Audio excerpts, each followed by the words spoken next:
What is good, YouTube? Quinn Wade basketball analysis coming to y'all with a quick video. Today, we're going to talk about a guy I was conflicted about, and that's Kyle Lowry. And I think that this is something that we will all relate to, and we all most likely will agree on just because Kyle Lowry has had a suspect career. When you talk about him coming into the league, people feeling like he can't shoot. He can't really make a big impact on a team as a starter. They see him as a rotation player at best coming into the NBA, then going to Memphis and having 5-point seasons, 9-point seasons as a starter for 9 games, and then going to Houston and getting more opportunity to play. Um, and then finally going for a couple years in Houston, starting more games, playing more games, but they didn't want to put up with him. He didn't really show anything crazy. He never really showed that he could be an all-star, possibly in Houston, and that's why they gave him up. And then you see him going to Toronto, playing 68 games, starting 52 of them. Then became the primetime starter for the Toronto Raptors, forming one of the best backcourts in the NBA with DeMar DeRozan, and they're making it to the Eastern Conference Finals, #1 team in the East, and even eventually getting to the NBA Finals. He had hurdles he had to overcome, like proving that he can play the position, proving that he can shoot the ball, proving that he can become one of the better top 40 players in the world and one of the top 10 point guards in the NBA. All that wasn't given, all that people didn't see, but that's what reality became for him in the NBA. And then to go to Toronto, a team that needed a point guard, they needed somebody that wanted to be there, somebody that would give all that they have on both sides of the court to be there, because they didn't have guys that wanted to stay in Toronto. People didn't like it. People didn't want to be there.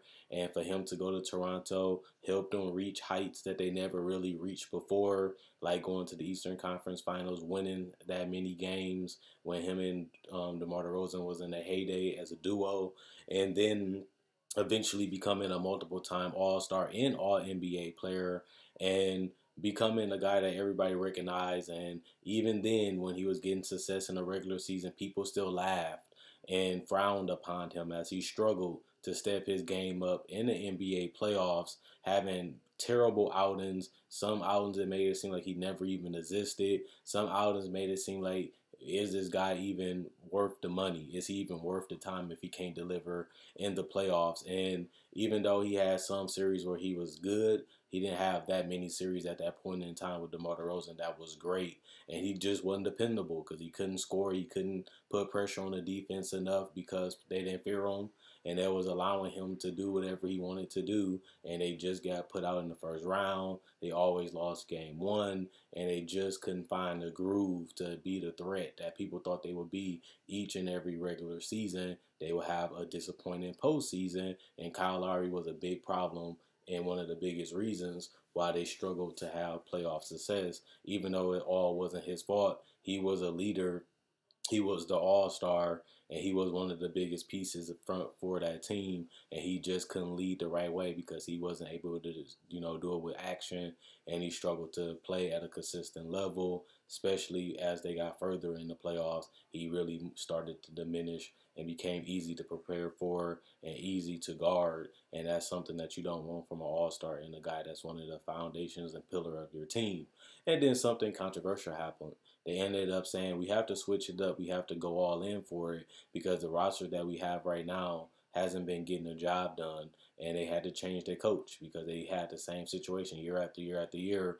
They're good. They're one of the best teams, if not the best, and they just can't get it done in the playoffs. If it's not the players, then they got to be the coach. If it's not the coach, maybe it's the players. And the solution was to get rid of their coach and trade their franchise guy. In my personal opinion, the best player on the Raptors at that point in time and during the duo was DeMar DeRozan, which allowed them to get Kawhi Leonard, which allowed them to become one of the best elite teams in the NBA when Kawhi Leonard was healthy, and he would show up in the NBA playoffs, in the NBA Finals, averaging over 30 points per game during that run, and he did need help. One of the biggest reasons why I picked the Raptors to beat the Bucks all season when it comes to playing in the playoffs and being a better team is because they were so great without Kawhi Leonard, but was even better with him on the team.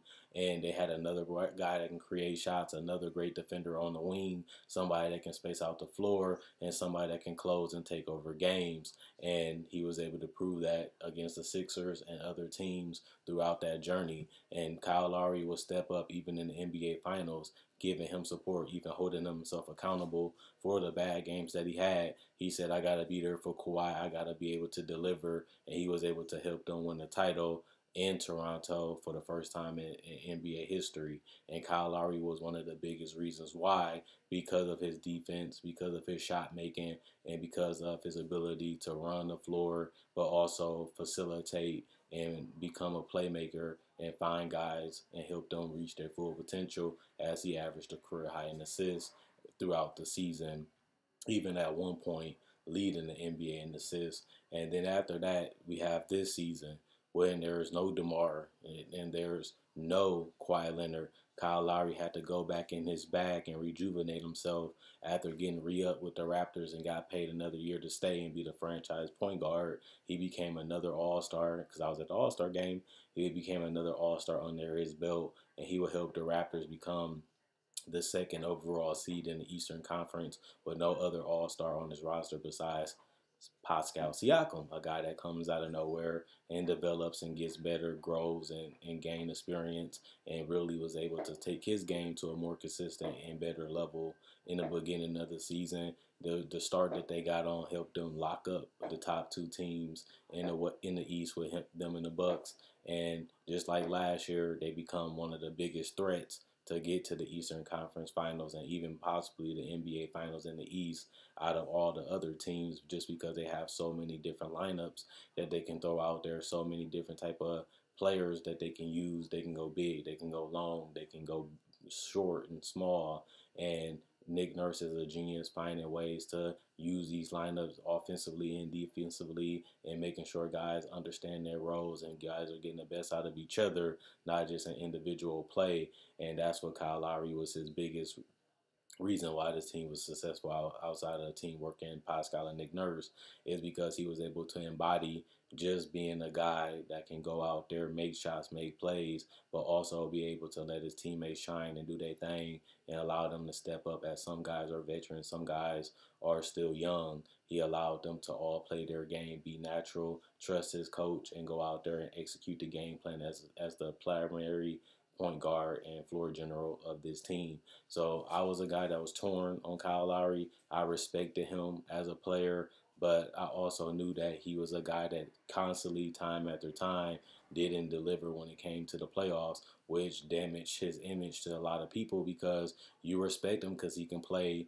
and he's one of the best players in the league, but you also are disappointed that he cannot get the job done in the playoffs. Even though him and DeMar did go to the Eastern Conference Finals and didn't get swept, they never became that elite level championship contender, even when they was at the top of the East. And one thing I will say is he was able to step his game up and pick good moments to shine, as it helped the Raptors close out the Bucks and the Golden State Warriors to win their first title. So I wasn't always on the Kyle Lowry bandwagon. I always wasn't feeling him. I always thought he was a little overrated. But like the title gonna say, he has become underrated, as nobody has him as an all NBA player. Nobody has really talked about his sacrifice and his consistent play this year. Nobody even talked about how he has had a bounce back season when they needed him to step up the most. He's older now. He's not the same player that he used to be, but he still is one of the better two-way guards in the NBA, and he might not got the credit for that all season, but I have the Raptors finishing in the top three before the season started, and they became the team that I thought that they could be as a unit and coach in the tutelage of Nick Nurse. And Kyle Lowry has been a big shot maker, a closer, as we even seen in the Lakers game today. He's been more aggressive, he's been more attacking, but he also been being patient with the growth of a lot of these players, knowing that his role might come to an end, but he's going to give it all again for this Raptor team, a team that took a gamble and a chance on him, and he has become one of the franchise best players in the history of the Raptors, and he planned on coming back next year with the Raptors, and maybe they can get just a little bit more help so they can compete for another title. But this team is Kyle Lowry. They're about Kyle Lowry, And Kyle Lowry, I gotta give him his credit. Even though he was an All-Star this year, he did fly under the radar. He didn't get as much coverage. He didn't get as much praise, and he didn't get as much credit as great as he played throughout this season. So this is just me showing you guys that we all had a love-hate relationship with Kyle Lowry. We all felt like he could have did more. He should have been better. And some of us even felt like he was the best player on the team, even when they had DeRozan. I had a lot of people thought that he was the best player on the team. Shows you how much respect that they had for what he was doing in Toronto. And even though I didn't hear that much talk about him this year, I had to make sure people know Kyle Lowry can play. He still got a lot left in the tank. He still is one of the better players in the league. And I'm happy to see what they do. They already went above people's expectations, and Kyle Lowry is a big reason for that. And they already did some special things this year. Now it's just about seeing how far they can go, how much of an impact he has had, and for him to be one of the more disappointing players in the NBA playoffs, like I said, over the years. He is a champion. He has that in his DNA. He's a lot more aggressive. He's a lot more feisty again. It seems like he's really up for something this season just because they lost DeMar and they had lost Kawhi, and the pressure and everything fell down on him. He signed the extension. He said he wanted to be here, and he had one of the better seasons of his career. And the Raptors still has had a fantastic season in general, and I want to see it continue, and I really want to see what they become at the end of the day this year, because the season's not over and the playoffs haven't started yet. But let me know what you guys think. Is Kyle Lowry overrated? Is he underrated now? Is he just where he needs to be? And how long do you think Kyle Lowry can stay one of the best players in the league? Is it another 1 year? Next year? Is it 2 more years? Or do you think that, after this year they should move on and go in a different direction? Or do you think that they should keep him as long as they can because he knows the system, he knows the town, he's beloved, he loves being there, and he still can be productive? I don't see him falling off significantly unless he gets a major injury. And if he doesn't, I can still see him being good for another 2 years at the least. But I still do want to see him be successful, and I really want to see what the Raptors do in the playoffs and how far they can go. But other than that, check out my website, analysisPlayground.com. Link will be in the description comment section below. Check out my Facebook page, analysisPlayground.com. Link will be in the description comment section below. Like on Facebook to show support. Like and share this video. Is a small little thing that you can do to help the channel grow and reach more people. The more people I reach, the more people that can, subscribe and check out the channel, the better for me. That's all I ask you guys to really do. Other than that, you can buy merchandise on my Spreadshirt and on my Facebook page. Message me there or just buy it off the Spreadshirt. The links will be in the description below. I make videos just like this each and every day. So if you like top 10 lists, if you like discussions, if you like free agency, trade deadline talk, playoff predictions, and even season previews or even breakdowns of rookies, legends, and players, and even summer league breakdowns and summer league coverage, then this is the channel for you. And not only that, if you like this video, check out my older videos. I have over 1,000 available to watch. So if you like this and you're interested in seeing what I do and what I bring to the table and how I do this each and every day, because I don't miss a day and I try not to, because I love what I do and you love watching. I love making videos. So that's why we happy together as fans and as a creator. That's your opportunity to see what I bring to the table. And hopefully you can like what I do. And if you do, subscribe and become part of the family. Quinn Wade, Basketball Analysis. I'm going. I'll be back with a video tomorrow.